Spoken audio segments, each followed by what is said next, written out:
hello အားလုံးမင်္ဂလာပါဒီနေ့ကတော့ကျွန်တော်ရောက်ရှိနေတဲ့နိုဗာနာဂျပန်မြန်မာအကျော်ပြင်အနေခံလေးကနေပြီးတော့မိတ်ဆွေတို့ကိုမင်္ဂလာပါလို့ပဲနှုတ်ခွန်းဆက်ပါတယ်နိုဗာနာဂျပန်မြန်မာမျက်မြင်ကျော်ပြင်အနေခံကတော့ဇက်ကြောတက်တာကြီးပေါင်းရှိတဲ့သူတွေအောင်လွယ်တတ်တဲ့သူတွေလက်ပင်ကျော်ငုတ်တတ်တဲ့သူတွေအကျော်တက်အကျော်ကပ်အကျော်ညက်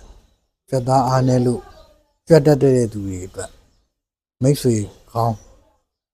လို့ပဲဆိုရမလားပဲเนาะအဲ့လိုယောဂတွေရှိတဲ့ခံစားနေရတဲ့သူတွေကတော့ကျွန်တော်တို့အမှတ်68 42လမ်းနဲ့43လမ်းကြားမဟာမြန်ရက်ကွက်မန္တလေးမြို့မှာရှိတဲ့နိုဗာနာဂျပန်မြန်မာမျက်မြင်အကျော်ပြင်အနေခံမှာလာရောက်ပြီးတော့အနေခံအကျော်ပြန်ပြီးတော့တက်တာအောင်ကျွန်တော်တို့ဆောင်ရွက်လို့ရပါတယ်